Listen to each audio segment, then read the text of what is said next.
मित्रों, आप में से बहुत से लोगों ने हमसे कई तरह की क्वेरी की है और कई तरह के प्रश्न पूछा कि सर बताइए कि सिविल सर्विसेज में किस तरह सफलता मिलती है, बीए में कक्षाओं में परीक्षा के समय क्या करना चाहिए और थीसिस कैसे लिखी जाती है, शोध पत्र कैसे लिखा जाना चाहिए, नेट की परीक्षा कैसे पास की जाए। बोलते तो यह है कि नेट कैसे निकालें। मित्रों, मैं किसी प्रतियोगी परीक्षा में तो कभी बैठा नहीं, इसलिए उसका हमें अनुभव नहीं है। मैं पहले ही आप लोगों को बता चुका हूं कि जब इंटरमीडिएट करने के बाद मैं अपना ट्रांसफर सर्टिफिकेट टीसी लेने गया विद्यालय, तो हमारे प्रिंसिपल ठाकुर ब्रह्मदेव सिंह, जो बता चुका हूं कि हमारे जीवन में केवल छात्र जीवन में एक ही आदर्श अध्यापक थे, वो ब्रह्मदेव सिंह थे। उन्होंने हमसे गुरुदक्षिणा में 2 चीजें ली थी। नंबर 1 कि तुम वचन दो कि तुम अध्यापक बनोगे। नंबर 2, पूरे देश के विद्यार्थियों के लिए तुम इंग्लिश और हिंदी दोनों भाषाओं में पाठ्य सामग्री प्रस्तुत करोगे। हमने सहर्ष स्वीकार किया और इलाहाबाद विश्वविद्यालय आया।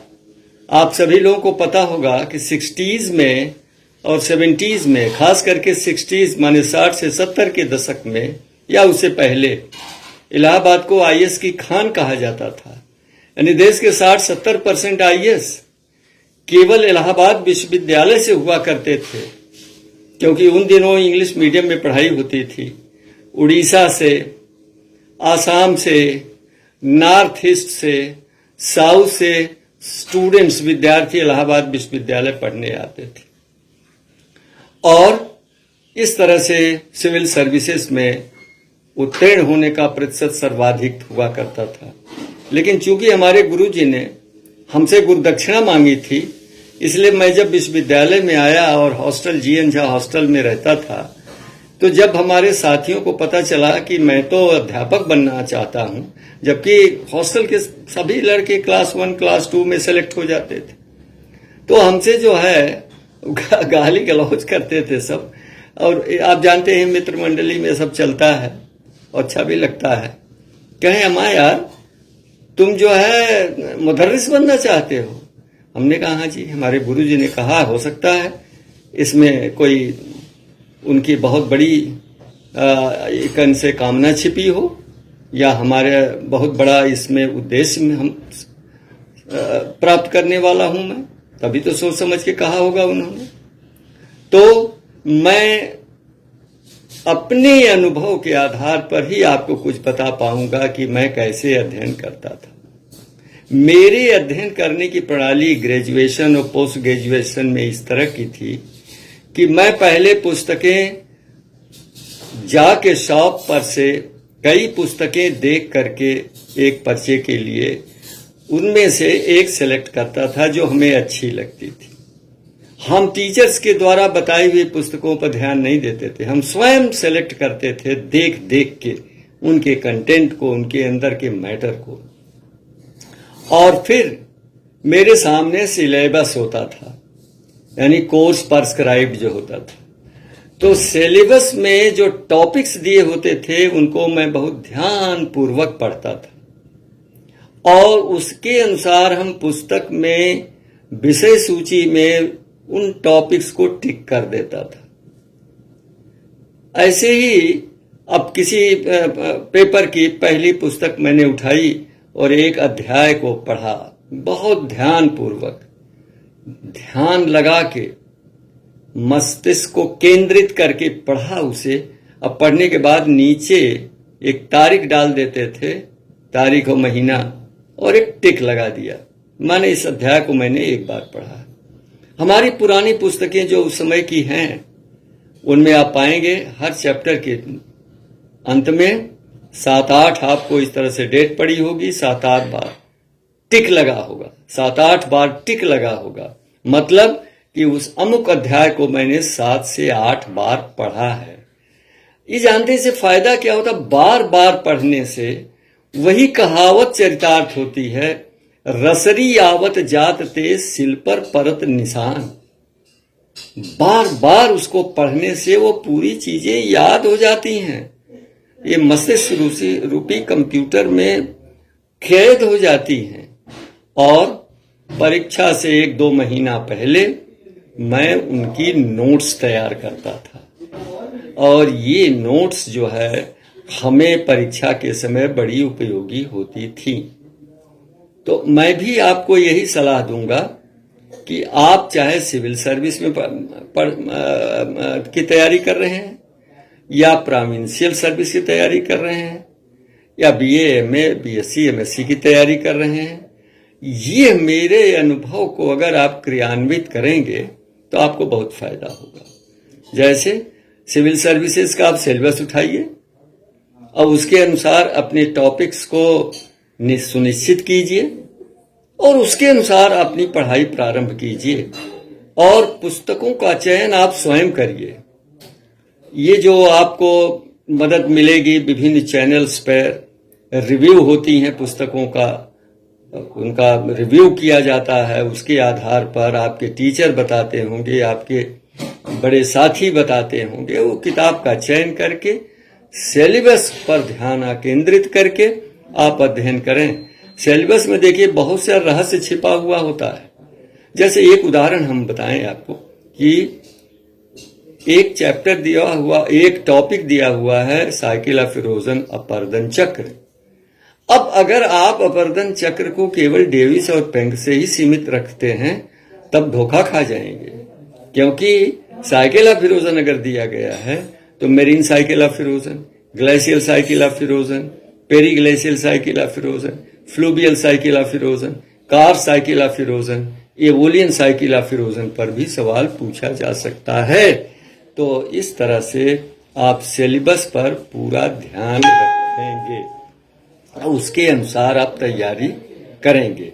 बाकी चीजें जो है वो गौड़ हो जाती हैं, और आपको नोट्स फिर बनानी है, चाहे से किसी प्रतियोगी परीक्षा के लिए, चाहे यूजीसी नेट के लिए।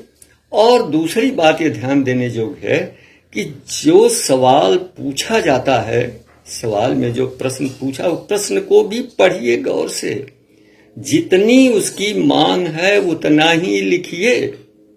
अगर उससे ज्यादा आप जान रहे हैं तो ज्यादा को मत लिखिए। और आपके लिखावट में वैज्ञानिकता होनी चाहिए।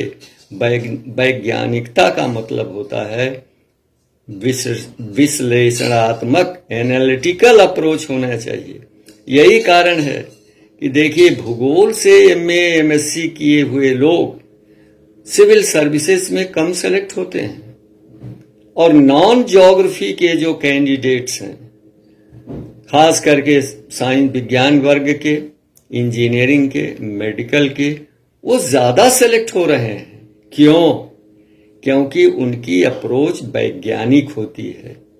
वो टू द पॉइंट लिखते हैं, व्याख्या सहित लिखते हैं, और जितना मांगा जाता है प्रश्न में उतना ही उत्तर लिखते हैं।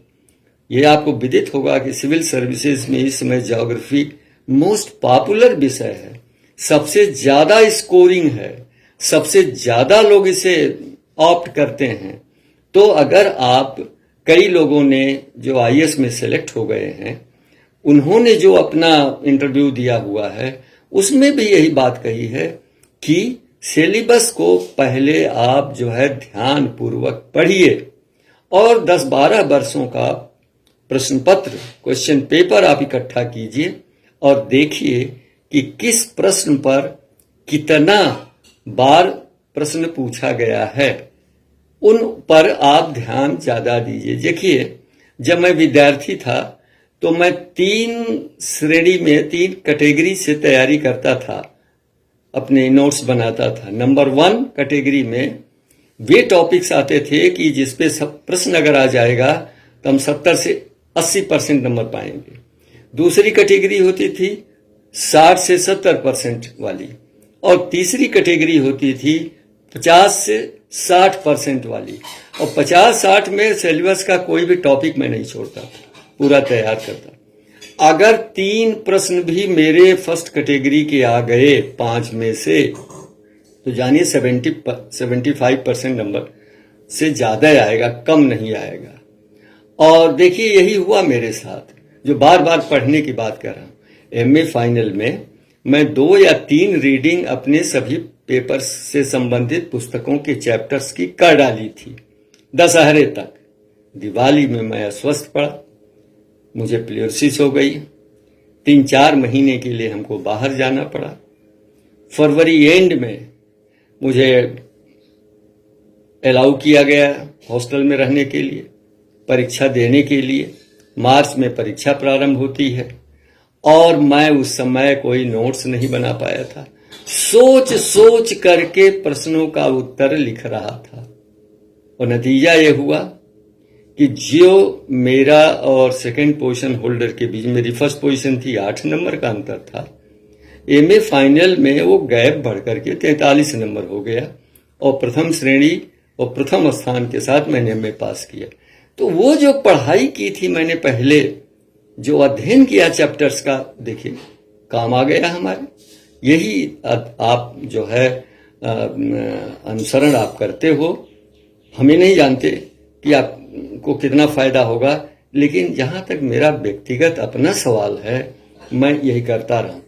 पढ़ाने के लिए गुरुजनों को भी मैं यही टिप्स दूंगा कि सब्जेक्ट को जो कल पढ़ाया जाना है, आज पूरी तरह से पढ़ के तैयार कीजिए और एक कार्ड ले लीजिए 6 इंच बाई 4 इंच का, उसके सैलिएंट पॉइंट्स लिख लीजिए उस पर और उस विषय पर पूरा अपनी मास्टरी कर लीजिए। जब क्लास में जाइए तो फ्री होगी। आप कार्ड्स भी चाहें तो ले जा सकते हैं, उसे हिंट मिलेगा आपको, क्योंकि आप इधर उधर की चीज नहीं करोगे। तो क्लास में फ्री होकर के विषय को की व्याख्या कीजिए, उसको समझाइए, इमला मत बोलिए, डिक्टेशन मत दीजिए, नोट्स मत लिखाइए, आप पढ़ाइए, व्याख्या करिए और विद्यार्थियों को प्रेरित करिए कि वो घर जाकर के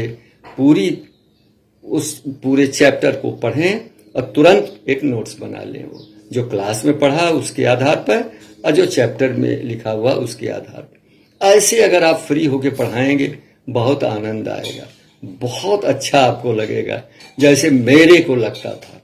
और रोज आपको पता चल जाएगा कि आपने अच्छा किया है कि नहीं। तो घर में आकर के आप रिव्यू कीजिए, जो कमी रह गई है अगले दिन क्लास में उसको सुधार दीजिए। ये मेरा व्यक्तिगत अनुभव है जिसको मैंने आपके साथ शेयर किया। धन्यवाद।